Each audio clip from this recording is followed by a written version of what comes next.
ਗੁਰੂ ਰੂਪ ਪਿਆਰੀ ਸਾਧ ਸੰਗਤ ਜੀਓ, ਗੱਜ ਕੇ ਗਜਾਓ। ਵਾਹਿਗੁਰੂ ਜੀ ਕਾ ਖਾਲਸਾ, ਵਾਹਿਗੁਰੂ ਜੀ ਕੀ ਫਤਿਹ। ਜਿਵੇਂ ਕਿ ਆਪ ਜੀਆਂ ਨੂੰ ਪਤਾ ਹੀ ਹੈ ਕਿ ਹਰ ਹਫ਼ਤੇ ਇੱਕ ਅਭਿਆਸ ਦੀ ਸਰਬੱਤ ਸੰਗਤਾਂ ਨੂੰ ਬਖਸ਼ਿਸ਼ ਹੁੰਦੀ ਹੈ।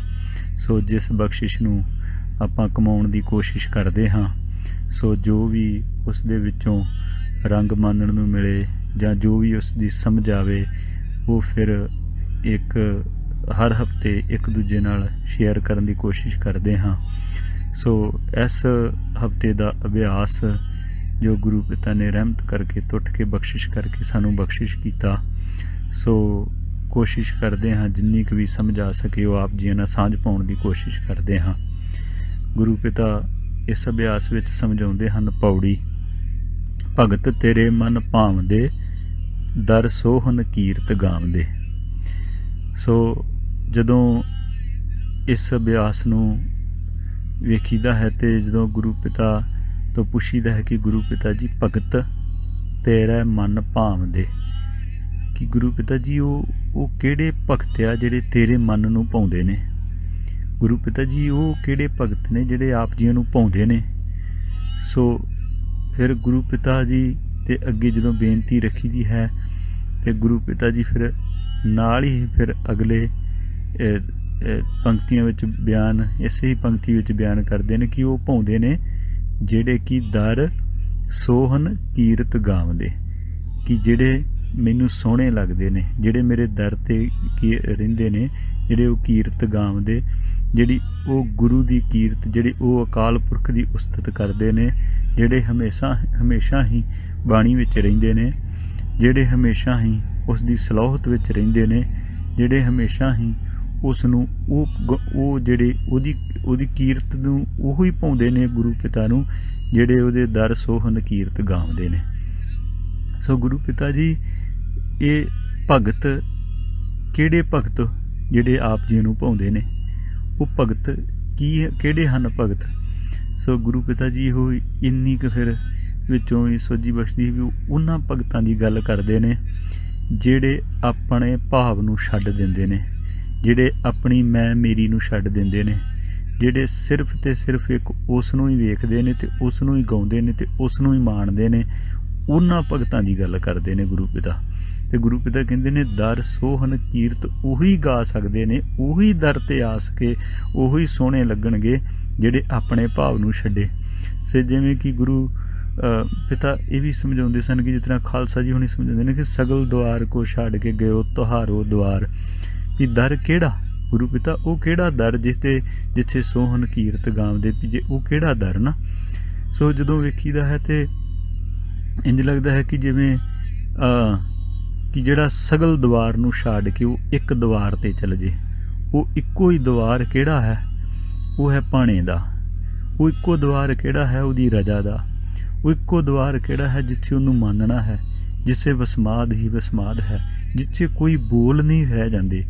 ਉਹ ਦਰ 'ਤੇ ਜਦੋਂ ਕੋਈ ਉਹ ਜਦੋਂ ਅਵਸਥਾ ਪ੍ਰਾਪਤ ਕਰਦਾ ਹੈ ਕੋਈ ਜੀ, ਉਹ ਗੁਰੂ ਪਿਤਾ ਕਹਿੰਦੇ ਨੇ ਮੈਨੂੰ ਉਹ ਸੋਹਣੇ ਲੱਗਦੇ ਨੇ, ਉਹ ਮੇਰੇ ਮਨ ਨੂੰ ਭਾਉਂਦੇ ਨੇ, ਉਹ ਸੋਹਣ ਕੀਰਤ ਗਾਵਦੇ, ਉਹ ਜਦੋਂ ਦਰ 'ਤੇ ਸੋਹਣੇ ਲੱਗਦੇ ਨੇ, ਉਹ ਕੀਰਤ ਜਿਹੜੀ ਜਦੋਂ ਉਸ ਅਵਸਥਾ ਵਿੱਚ ਜਦੋਂ ਜੀ ਜਾਂਦਾ, ਮੈਨੂੰ ਉਹ ਚੰਗੇ ਲੱਗਦੇ ਨੇ, ਮੈਨੂੰ ਉਹ ਭਾਉਂਦੇ ਨੇ। ਤੇ ਫਿਰ ਗੁਰੂ ਪਿਤਾ ਤੋਂ ਪੁੱਛੀਦਾ ਸੀ, ਗੁਰੂ ਪਿਤਾ ਜੀ ਜੇ ਉਹ ਆਪ ਜੀਆਂ ਨੂੰ ਭਾਉਂਦੇ ਨੇ ਅਤੇ ਜਿਹੜੇ ਨਹੀਂ ਕਰ ਪਾਉਂਦੇ, ਫਿਰ ਉਹਨਾਂ ਦਾ ਕੀ, ਕਿਹੜੀ ਉਹ ਕਿਸ ਅਵਸਥਾ ਨੂੰ ਮਾਣਦੇ ਨੇ।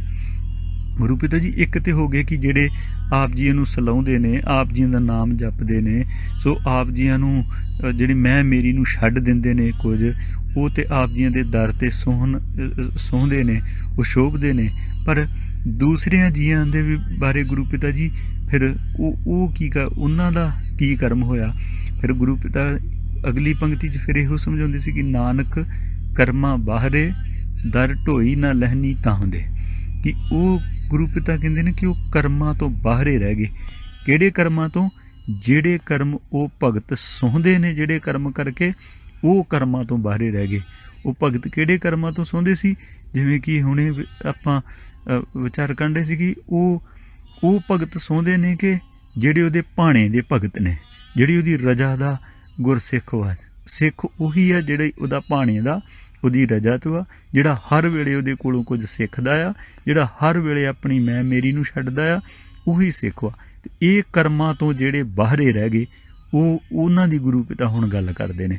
ਕਹਿੰਦੇ ਇੱਕ ਤੇ ਉਹ ਹੋ ਗਏ ਕਿ ਜਿਹੜੇ ਮੇਰੇ ਗੁਰਸਿੱਖ ਨੇ ਉਹ ਮੈਨੂੰ ਸ਼ੋਭਦੇ ਨੇ, ਦੂਜੇ ਜਿਹੜੇ ਨੇ ਉਹ ਇਹਨਾਂ ਕਰਮਾਂ ਤੋਂ ਬਾਹਰੇ ਰਹਿ ਗਏ, ਉਹ ਉਹਨਾਂ ਕਰਮਾਂ ਨੂੰ ਮਾਣ ਨਾ ਸਕੇ ਜਿਹੜੇ। ਤੇ ਨਾਨਕ ਕਰਮਾਂ ਬਾਹਰੇ ਵੀ ਉਹ ਕਿਹੜੇ ਕਰਮਾਂ, ਫਿਰ ਜਿਹੜੇ ਕਰਮਾਂ ਤੋਂ ਬਾਹਰੇ ਨੇ ਗੁਰੂ ਪਿਤਾ, ਫਿਰ ਕੀ ਹੁੰਦਾ ਉਹਨਾਂ ਦਾ?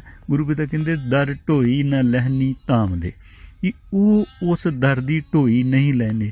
ਕਿਉਂਕਿ ਜਿਸ ਤਰ੍ਹਾਂ ਖਾਲਸਾ ਜੀ ਰਾਤੀ ਸਮਝਾ ਰਹੇ ਸੀ ਕਿ ਇੱਕ ਸੈਂਟਰਲ ਪੁਆਇੰਟ ਆ ਨਾ, ਉਸ ਸੈਂਟਰਲ ਪੁਆਇੰਟ ਦੇ ਉੱਤੋਂ ਜਦੋਂ ਕਿ ਅਸੀਂ ਠਾਹ ਨੂੰ ਜਾਂਦੇ ਨੇ, ਤੇ ਇੱਕ ਜਦੋਂ ਤਾਂ ਨੂੰ ਜੀਵ ਜਾਂਦਾ ਹੈ ਤੇ ਉਹਦਾ ਜਿਹੜਾ ਵਾ ਕਿ ਉਹਦੀ ਜਿਹੜੀ ਹੈ ਯਾਤਰਾ ਗੁਰੂ ਪਿਤਾਲ ਨੂੰ ਤੇ ਹੁੰਦੀ ਆ। ਫਿਰ ਇਹ ਉਹ ਨੇ ਕਿ ਜਿਨ੍ਹਾਂ ਦੀ ਯਾਤਰਾ ਠਾਹ ਨੂੰ ਹੋ ਜਾਂਦੀ ਆ, ਇਹ ਉਹ ਦਰ ਤੋਂ ਠਾਹ ਨੂੰ ਜਾਂਦੇ ਨੇ, ਉਹ ਦਰ ਵੱਲ ਨੂੰ ਨਹੀਂ ਜਾਂਦੇ। ਇੱਕ ਹੁੰਦੇ ਨੇ ਕਿ ਜਿਹੜੇ ਸਗਲ ਦੁਆਰ ਕੋ ਛੱਡ ਕੇ ਗਇਓ ਤੁਹਾਰਿਓ ਦੁਆਰ, ਵੀ ਜਿਹੜੇ ਇੱਕ ਗੁਰੂ ਪਿਤਾ ਦੇ ਦੁਆਰ ਤੇ ਜਾਂਦੇ ਨੇ, ਇੱਕ ਉਹ ਨੇ ਜਿਹੜੇ ਸਗਲ ਦੁਆਰ ਤੇ ਤੁਰੇ ਫਿਰਦੇ ਨੇ, ਜਿੱਥੇ ਕਾਮ ਦਾ ਦੁਆਰ, ਕ੍ਰੋਧ ਦਾ, ਲੋਭ ਦਾ, ਮੋਹ ਦਾ, ਹੰਕਾਰ ਦਾ। ਤੇ ਜਦੋਂ ਗੁਰੂ ਪਿਤਾ ਜੀ, ਮੈਂ ਆਪਣੇ ਵੱਲ ਵੇਖਣ ਡਿਆ ਸੀ, ਗੁਰੂ ਪਿਤਾ ਜੀ ਮੈਂ ਤੇ ਅਜੇ ਇਹਨਾਂ ਦੁਆਰਾਂ ਦੇ ਵਿੱਚ ਹੀ ਫਸਿਆ ਵਾਂ, ਮੇਰੀ ਤੇ ਅਜੇ ਯਾਤਰਾ ਤਾਂ ਨੂੰ ਤੁਰੀ ਨਹੀਂ। ਗੁਰੂ ਪਿਤਾ ਜੀ ਆਪ ਜੀ ਦਇਆ ਕਰੋ, ਸਤਿਗੁਰੂ ਜੀ ਆਪ ਜੀ ਬਖਸ਼ਿਸ਼ ਕਰਕੇ ਗੁਰੂ ਪਿਤਾ ਜੀ ਸਾਨੂੰ ਵੀ ਉਹ ਦੁਆਰ ਦੀ ਸੋਝੀ ਬਖਸ਼ੋ, ਅਸੀਂ ਉਸ 'ਤੇ ਤੁਰ ਸਕੀਏ, ਅਸੀਂ ਉਸ 'ਤੇ ਚੱਲ ਸਕੀਏ। ਗੁਰੂ ਪਿਤਾ ਸੋਝੀ ਤੇ ਹੈ ਗੁਰੂ ਪਿਤਾ, ਪਰ ਤੁਰਿਆ ਨਹੀਂ ਜਾ ਰਿਹਾ।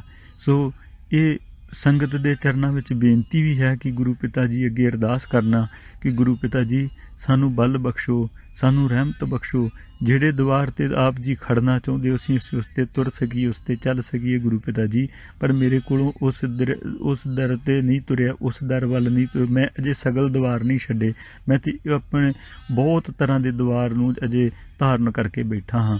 ਸੋ ਗੁਰੂ ਪਿਤਾ ਜੀ ਇਸ ਕਰਕੇ ਸਮਝਾਉਂਦੇ ਨੇ ਕਿ ਫਿਰ ਉਹ ਕਰਮਾਂ ਤੋਂ ਬਾਹਰੇ ਰਹਿ ਜਾਂਦੇ ਨੇ, ਉਹਨਾਂ ਨੂੰ ਦਰ 'ਤੇ ਢੋਈ ਨਹੀਂ ਮਿਲਣੀ, ਤੇ ਉਹ ਦਰ ਢੋਈ ਨਾ ਲਹਿਨੀ ਧਾਮ ਦੇ, ਕਿ ਉਹਨੂੰ ਉੱਥੇ ਆਸਰਾ ਨਹੀਂ ਮਿਲਣਾ ਉਹਦੇ ਦਰ ਦਾ, ਤੇ ਉਹਨਾਂ ਨੇ ਥਾਂ ਥਾਂ 'ਤੇ ਭਟਕਦੇ ਫਿਰਨਾ।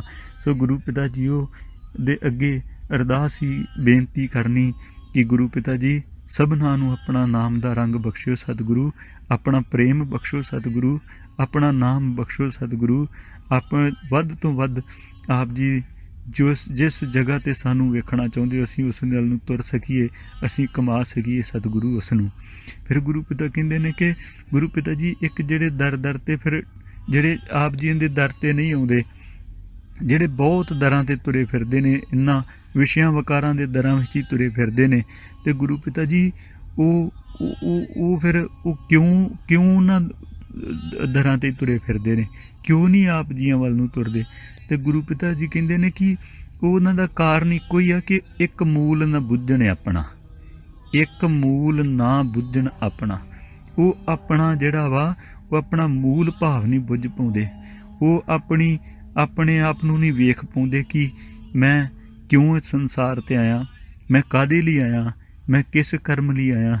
ਇਸ ਕਰਕੇ ਉਹ ਆਪਣਾ ਮੂਲ ਨੂੰ ਨਹੀਂ ਬੁੱਝ ਰਹੇ। ਜਿਵੇਂ ਅਸੀਂ ਮੂਲ ਨੂੰ ਬਾਰੇ ਵੇਖਣ ਲੱਗੇ ਸੀ ਕਿ ਮੇਰਾ ਮੂਲ ਕੀ ਹੈ ਨਾ, ਸੋ ਜਦੋਂ ਇਹ ਵੇਖੀਦਾ ਹੈ ਕਿ ਇੱਕ ਸਰੀਰ ਦਾ ਮੂਲ ਸਵਾਸ ਹੈ, ਕਿ ਸਵਾਸ ਆ ਰਹੇ ਆ ਤੇ ਇਹ ਸਰੀਰ ਹੈ, ਕਿਉਂਕਿ ਇਹ ਸਰੀਰ ਦਾ ਮੂਲ ਸਵਾਸ ਹੈ। ਪਰ ਸਵਾਸ ਕਿੱਥੋਂ ਆ ਰਹੇ ਨੇ? ਜਿੱਥੋਂ ਸਵਾਸ ਆ ਰਹੇ ਨੇ ਉਹ ਕੌਣ ਆ? ਉਹ ਕੌਣ ਦੇ ਰਿਹਾ ਸਵਾਸ? ਉਹ ਮੇਰਾ ਮੂਲ ਆ, ਜਿੱਥੋਂ ਇਹ ਸਵਾਸ ਆ ਰਹੇ ਆ ਤੇ ਇਹ ਸਰੀਰ ਚੱਲ ਰਿਹਾ। ਤੇ ਜਦੋਂ ਉਸ ਚੀਜ਼ ਵੱਲ ਵੇਖੀਦਾ ਸੀ, ਫਿਰ ਗੁਰੂ ਪਿਤਾ ਅੱਗੇ ਇੱਕੋ ਬੇਨਤੀ ਸੀ, ਜੋਦੜੀ ਬਣਦੀ ਹੈ ਕਿ ਗੁਰੂ ਪਿਤਾ ਕਿ ਆਪ ਜੀ ਕਿਰਪਾ ਕਰੋ ਸਤਿਗੁਰੂ ਜੀਓ, ਆਪ ਹੀ ਇਸ ਦੀ ਗੁਰੂ ਪਿਤਾ ਜੀਓ ਸੋਝੀ ਤੇ ਬਖਸ਼ ਰਹੇ ਹੋ, ਪਰ ਇਸ ਦੇ ਉੱਤੇ ਚੱਲ ਵੀ ਸਕੀਏ। ਸੋਝੀ ਇੱਕ ਹੋਰ ਚੀਜ਼ ਹੈ, ਚੱਲਣਾ ਇੱਕ ਹੋਰ ਚੀਜ਼ ਹੈ, ਕਮਾਉਣਾ ਇੱਕ ਹੋਰ ਚੀਜ਼ ਹੈ ਗੁਰੂ ਪਿਤਾ ਜੀ। ਉਹ ਕਮਾ ਸਕੀਏ ਗੁਰੂ ਪਿਤਾ, ਉਹ ਸਾਲ ਨੂੰ ਤੁਰ ਸਕੀਏ ਗੁਰੂ ਪਿਤਾ ਜੀਓ। ਇਹ ਮੂਲ ਬੁੱਝਿਆ ਜਾਵੇ ਕਿ ਨਹੀਂ, ਤੇਰਾ ਮਕਸਦ ਇਹ ਨਹੀਂ ਆ ਕਿ ਮਾਇਆ ਇਕੱਠੀ ਕਰਨੀ, ਘਰ ਬਾਰ ਬਣਾਉਣੇ, ਬਸ ਵੱਡੇ ਵੱਡੇ ਘਰ ਬਣਾ ਲੈਣੇ, ਵੱਡੇ ਜੋ ਘਰ ਛੱਡ ਗਵਾਵਣਾ। ਸੋ ਤਿਸ ਕੀ ਚਿੰਤਾ ਨਹੀਂ, ਉਹਦੀ ਤੇ ਚਿੰਤਾ ਹੀ ਨਹੀਂ ਹੈ ਜਿਹੜਾ ਘਰ ਤੂੰ ਛੱਡ ਕੇ, ਜੇ ਉਹ ਘਰ ਛੱਡ ਗਵਾਵਣਾ। ਗੁਰੂ ਪਿਤਾ ਵੀ ਕਹਿੰਦੇ ਨਾ ਕਿ ਜਿਹੜਾ ਤੂੰ ਘਰ ਛੱਡਣਾ ਗਵਾਉਣਾ ਵਾ ਸੋ ਲੱਗਾ ਮਨ ਮਾਹੇ, ਉਹ ਜੋ ਘਰ ਛੱਡ ਗਵਾਉਣਾ। ਇਸ ਤਰ੍ਹਾਂ ਪੰਕਤੀਆਂ ਵੀ ਗੁਰੂ ਪਿਤਾ ਚਾਹੁੰਦੇ ਨੇ ਵੀ ਜਿਹੜਾ ਘਰ ਤੂੰ ਛੱਡ ਕੇ ਛੱਡ ਜਾਣਾ, ਜਿਹੜਾ ਗਵਾ ਲੈਣਾ ਵਾ। ਸੋ ਉਹ ਤੇਰੇ ਮਨ ਨੂੰ ਲੱਗਾ, ਸੋ ਲੱਗਾ ਮਨ ਮਾਹੇ, ਜਿੱਥੇ ਜਾਏ ਤੁਧ ਵਰਤਣਾ ਤਿਸ ਕੀ ਚਿੰਤਾ ਨਾ ਹੈ ਨਾ। ਵੀ ਉਹਦੀ ਚਿੰਤਾ ਹੀ ਨਹੀਂ ਤੈਨੂੰ ਹੈਗੀ, ਜਿੱਥੇ ਤੂੰ ਜਾ ਕੇ ਵਰਤਣਾ, ਜਿੱਥੇ ਤੂੰ ਰਹਿਣਾ, ਜੋ ਉਹ ਘਰ ਬਾਰੇ ਤੇ ਤੈਨੂੰ ਖਬਰ ਹੀ ਕੋਈ ਨਹੀਂ ਹੈਗੀ। ਜੋ ਤੂੰ ਮੂਲ ਹੀ ਨਹੀਂ ਬੁੱਝਣ ਡਿਆ ਆਪਣਾ, ਤੇ ਫਿਰ ਅਣ ਹੁੰਦਾ ਆਪ ਗਣਾਏ ਦੇ। ਕਿ ਅਣ ਹੁੰਦਾ ਵੀ ਜਿਹਦੀ ਕੋਈ ਹੋਂਦ ਨਾ ਹੋਵੇ, ਜੇ ਅਣ ਹੁੰਦਾ ਜਿਹੜਾ ਹੈ ਨਹੀਂ ਆ, ਜਿਹੜਾ ਮੰਨ ਲਈਏ, ਜਿਸ ਨੂੰ ਮੰਨ ਲਈਏ ਕਿ ਹਾਂ ਇਹ ਮੇਰਾ ਵਾ, ਕਿ ਉਹਨੂੰ ਆਪਣਾ ਗਣਾਉਂਦਾ ਫਿਰਦਾ ਆ। ਅਣ ਹੁੰਦਾ ਸਰੀਰ ਆ, ਸੋ ਇਸ ਨੂੰ ਅਸੀਂ ਆਪਣਾ ਮੰਨ ਲਿਆ ਕਿ ਮੇਰਾ ਆ। ਘਰ ਬਾਹਰ ਆ, ਉਹਨੂੰ ਕੀ ਮੰਨ ਲਿਆ ਅਸੀਂ ਆਪਣਾ। ਕਾਰੋਬਾਰ ਨੂੰ ਮੰਨ ਲਿਆ ਆਪਣਾ। ਜਿੰਨਾ ਕੁਛ ਵੀ ਮੰਨ ਕੇ ਬੈਠੇ ਹਾਂ, ਜਿੰਨਾ ਚਿਰ ਆਪਣੇ ਆਪ ਨੂੰ ਗਵਾ ਨਹੀਂ ਦਿੱਤਾ, ਉਨਾ ਚਿਰ ਉਹ ਚੀਜ਼ ਨੂੰ ਅਸੀਂ ਆਪਣਾ, ਹਰ ਇੱਕ ਚੀਜ਼ ਨੂੰ ਆਪਣਾ ਮੰਨ ਕੇ ਬੈਠੇ ਹਾਂ। ਪਰ ਜਿਹੜਾ ਅਣ ਹੁੰਦਾ ਆਪ ਗਣਾ, ਆਪਣੇ ਆਪ ਨੂੰ ਗਣਾਉਂਦੇ ਫਿਰਦੇ ਆ, ਮੇਰਾ ਆ, ਮੇਰੀ ਧੀ ਆ, ਮੇਰਾ ਪੁੱਤ ਆ, ਮੇਰਾ ਘਰ ਆ, ਮੇਰਾ ਮਾਤਾ ਪਿਤਾ ਜੀ ਆ, ਮੇਰਾ ਕਾਰੋਬਾਰ, ਕਿੰਨਾ ਕੁਛ ਗੁਰੂ ਪਿਤਾ ਜੀ, ਕਿੰਨਿਆਂ ਦੁਆਰਾਂ ਤੇ ਭਟਕ ਰਹੇ ਆ ਜੇ ਵੇਖੀਏ ਤੇ ਗੁਰੂ ਪਿਤਾ ਜੀ। ਇਹ ਸਭ ਜਿਹੜਾ ਵਾ ਇੱਕ ਮੂਲ ਨਾ ਬੁੱਝਣ ਆਪਣਾ ਹੀ ਆ। ਅਣ ਹੁੰਦਾ ਆਪ ਗਣਾਏ ਦੇ।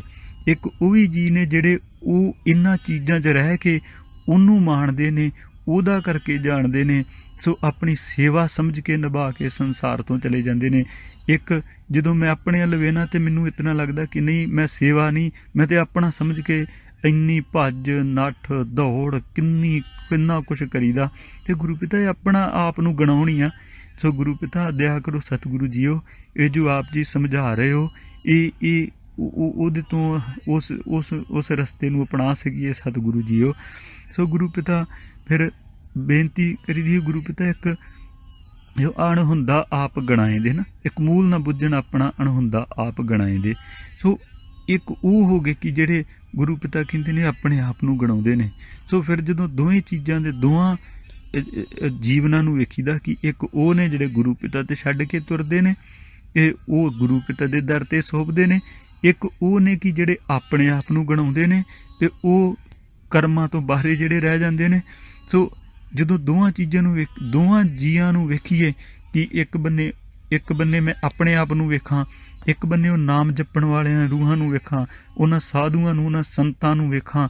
ਸੋ ਫਿਰ ਐਟੋਮੈਟਿਕਲੀ ਇੱਕ ਅਰਦਾਸ ਅੰਦਰੋਂ ਪ੍ਰਗਟ ਹੁੰਦੀ ਆ ਕਿ ਨਹੀਂ, ਹਉ ਢਾਡੀ ਕੀ ਨੀਜਤ ਮੇਰੀ, ਤੇ ਫਿਰ ਮੈਂ ਤੇ ਐਵੇਂ ਹੀ ਆਪਣੇ ਆਪ ਨੂੰ ਗਣਾਈ ਗਿਆ।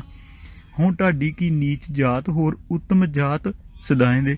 ਮੇਰੀ ਤੇ ਢਾਡੀ ਦੀ, ਮੇਰੀ ਤੇ ਇੱਕ ਬਹੁਤ ਨੀਵਾਂਪਨ ਬਣ ਕੇ ਜਿਹੜਾ ਮੈਂ ਰਹਿਣਾ ਸੀ, ਮੈਂ ਤੇ ਉਹ ਬਣਨਾ ਸੀਗਾ।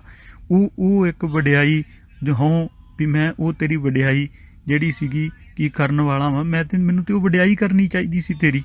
ਪਰ ਮੈਂ ਕੀ ਕਰ ਦਿੱਤਾ, ਹੋਰ ਉੱਤਮ ਜਾਤ ਸਦਾਏ ਦੇ, ਹੋਰ ਹੀ ਉੱਤਮ ਹੀ ਜਾਤਾਂ ਸਦਾਉਂਦਾ ਰਿਹਾ। ਮੈਂ ਬੜਾ ਵੱਡਾ, ਮੇਰੀ ਉਹ ਜਾਤ, ਮੈਂ ਉਹ ਜਾਤਾਂ ਪਾਤਾਂ 'ਚ ਪੈ ਕੇ ਤੇ ਮੈਂ ਉਹ ਉੱਤੇ ਗੁਰੂ ਪਿਤਾ ਅੱਗੇ ਜੋ ਵੇਖੀਦਾ ਗੁਰੂ ਪਿਤਾ ਉਹ ਜਾਤਾਂ ਹੈ ਕੀ, ਤੇ ਗੁਰੂ ਪਿਤਾ ਫਿਰ ਉਹੀ ਸਮਝਾਉਂਦੇ ਵੀ ਉਹ ਸਾਰੀਆਂ ਜਾਤਾਂ ਹੀ ਆ। ਵੀ ਜਿਵੇਂ ਅਖਵਾ ਲਈਦਾ ਕਿ ਮੇਰੇ ਕੋਲ ਬੜਾ ਪੈਸਾ, ਮੇਰੇ ਕੋਲ ਬੜਾ ਧਨ, ਮੇਰੇ ਕੋਲ ਬੜਾ ਦੌਲਤ, ਮੈਂ ਬੜੀ ਉੱਚੇ ਖਾਨਦਾਨ 'ਚੋਂ, ਮੈਂ ਬੜੇ ਉੱਚੀ ਪਦਵੀਆਂ 'ਚੋਂ, ਮੈਂ ਬੜਾ ਵੱਡਾ ਤਗੜਾ ਡਾਕਟਰ, ਮੈਂ ਬੜਾ ਤਗੜਾ ਮਾਸਟਰ, ਮੈਂ ਬੜਾ ਤਗੜਾ, ਇੱਕ ਮੇਰੇ ਕੋਲ ਬੜੀ ਮਾਇਆ, ਮੈਂ ਬੜਾ ਧਨਾਹਟ। ਇਹ ਸਾਰੀਆਂ ਕੀ ਇਹ ਜਾਤਾਂ ਹੀ ਗਣਾਉਂਦੇ ਆ ਕਿ ਮੈਂ ਇਹਨਾਂ ਦੇ ਇਸ ਜਾਤ 'ਚੋਂ ਆ। ਤੇ ਗੁਰੂ ਪਿਤਾ ਕਹਿੰਦੇ ਵੀ ਨਹੀਂ, ਰਹਿਣਾ ਤੇ ਬਣ ਕੇ ਬੜੇ ਹੀ ਇੱਕ ਢਾਡੀ ਕੀ ਨੀਚ ਜਾਤ, ਵੀ ਉਹਦੀ ਵਡਿਆਈ ਵਾਲੀ, ਉਹਦੀ ਬਹੁਤ ਨੀਵੇਂ ਬਣ ਕੇ ਰਹਿਣਾ ਸੀ, ਉਹਦੀ ਵਡਿਆਈ 'ਚ ਰਹਿਣਾ ਸੀ ਕਿ ਨਹੀਂ ਮੈਂ ਨਹੀਂ ਕੁਛ, ਸਭ ਕੁਛ ਉਸਦਾ ਹੀ ਆ। ਪਰ ਮੈਂ ਕੀ ਕੀਤਾ, ਮੈਂ ਉਲਟਾ ਕੰਮ ਕੀਤਾ, ਹੋਰ ਉੱਤਮ ਜਾਤ ਸਦਾਏ ਦੇ। ਮੈਂ ਹੋਰ ਉੱਤਮ ਹੀ ਜਾਤ ਸਦਾਉਂਦਾ ਰਿਹਾ। ਗੁਰੂ ਪਿਤਾ ਆਪ ਜੀ ਬਖਸ਼ਿਸ਼ ਕਰੋ ਸਤਿਗੁਰੂ, ਇਹ ਉਸ ਤਰ੍ਹਾਂ ਜੀਵਨ ਜੀ ਸਕੀਏ ਸਤਿਗੁਰੂ ਜਿਵੇਂ ਆਪ ਜੀਆਂ ਦੇ ਗੁਰਸਿੱਖ ਜੀਂਦੇ ਨੇ। ਸੋ ਗੁਰੂ ਪਿਤਾ ਜੀ ਹੁਣ ਇਹ ਬਖਸ਼ਿਸ਼ ਕਰੋ ਸਤਿਗੁਰੂ। ਜਦੋਂ ਇਹ ਅਰਦਾਸ ਨਿਕਲਦੀ ਤੇ ਫਿਰ ਗੁਰੂ ਪਿਤਾ ਕਹਿੰਦੇ ਫਿਰ ਇੱਕ ਢੰਗ ਹੈ, ਇੱਕ ਹੀਲਾ ਹੈ। ਫਿਰ ਉਹ ਕੀ ਗੁਰੂ ਪਿਤਾ ਜੀ ਕਹਿੰਦੇ, 3 ਮੰਗਾਂ ਉਹਨਾਂ ਨੂੰ ਮੰਗਾਂ, ਉਹਨਾਂ ਜੀਆਂ ਨੂੰ ਮੰਗਾਂ, ਕਿਹਨਾਂ ਨੂੰ, ਜੇ 3 ਮੰਗਾਂ ਜੇ ਤੁਝੇ ਧਿਆਏ ਦੇ ਤਾਂ ਉਹਨਾਂ ਨੂੰ ਮੰਗਣਾ ਪੈਣਾ। ਉਹਨਾਂ ਦੀ ਸੰਗਤ ਕਰਨੀ ਪੈਣੀ, ਉਹਨਾਂ ਦੇ ਬਚਨ ਕਮਾਉਣੇ ਪੈਣੇ, ਉਹਨਾਂ ਦੇ ਨਾਲ ਰਹਿਣਾ ਪੈਣਾ, ਉਹਨਾਂ ਦੀ ਅਵਸਥਾ ਨੂੰ ਵੇਖ ਕੇ ਆਪਣੇ ਅੰਦਰ ਉਤਸ਼ਾਹ ਜਗਾਉਣਾ ਪੈਣਾ, ਉਹਨਾਂ ਦੇ ਸੰਗ ਕਰਨਾ ਪੈਣਾ। ਤਿੰਨ ਮੰਗਾਂ ਜੇ ਤੁਝੇ ਧਿਆਏਂਦੇ, ਉਹਨਾਂ ਨੂੰ ਮੰਗਣਾ ਪੈਣਾ, ਉਹਨਾਂ ਦੀ ਸੰਗਤ ਕਰਨੀ ਪੈਣੀ ਉਹਨਾਂ ਜੀਆਂ ਦੀ। ਸੋ ਗੁਰੂ ਪਿਤਾ ਅੱਗੇ ਅਰਦਾਸ ਬੇਨਤੀ ਹੈ, ਗੁਰੂ ਪਿਤਾ ਜੀਓ, ਜੋ ਆਪ ਜੀ ਇਸ ਅਭਿਆਸ ਵਿੱਚੋਂ ਬਖਸ਼ਿਸ਼ ਕਰ ਰਹੇ ਹੋ, ਸਤਿਗੁਰੂ ਅਸੀਂ ਉਸ ਨੂੰ ਕਮਾ ਸਕੀਏ, ਅਸੀਂ ਉਸ ਨੂੰ ਚੱਲ ਸਕੀਏ ਸਤਿਗੁਰੂ। ਸੋ ਬੇਅੰਤ ਭੁੱਲਾਂ ਹੋ ਜਾਂਦੀਆਂ, ਸੋ ਇੰਨੀ ਕੁ ਸੋਝੀ ਗੁਰੂ ਪਿਤਾ ਨੇ ਬਖਸ਼ਿਸ਼ ਕੀਤੀ। ਪਰ ਜਿੰਨੀ ਵੀ ਬਖਸ਼ਿਸ਼ ਕੀਤੀ ਗੁਰੂ ਪਿਤਾ ਅੱਗੇ ਮੇਰੇ ਲਈ ਅਰਦਾਸ ਕਰਿਓ, ਸਰਬੱਤ ਸੰਗਤ ਲਈ ਅਰਦਾਸ ਕਰਿਓ ਗੁਰੂ ਪਿਤਾ, ਇਹ ਰੰਗ ਮਾਣ ਸਕੀਏ, ਇਹ ਰੰਗ ਨੂੰ ਪਾ ਸਕੀਏ, ਐਵੇਂ ਅਜਾਈ ਨਾ ਸੰਸਾਰ ਤੋਂ ਚਲੇ ਜਾਈਏ ਸਤਿਗੁਰੂ। ਇਹ ਜਿਹੜਾ ਮੂਲ ਵਾ ਇਹ ਬੁੱਝਿਆ ਜਾਵੇ ਆਪਣਾ, ਸੋ ਇਹ ਕਰਮਾਂ ਤੋਂ ਬਾਹਰੇ ਨਾ ਰਹਿ ਜਾਈਏ ਸਤਿਗੁਰੂ ਜੀਓ। ਸੋ ਇੰਨੀਆਂ ਕੁ ਬੇਨਤੀਆਂ ਪ੍ਰਵਾਨ ਕਰਨੀਆਂ, ਬੇਅੰਤ ਭੁੱਲਾਂ ਨੂੰ ਨਾ ਚਿਤਾਰਨਾ। ਵਾਹਿਗੁਰੂ ਜੀ ਕਾ ਖਾਲਸਾ, ਵਾਹਿਗੁਰੂ ਜੀ ਕੀ ਫਤਿਹ।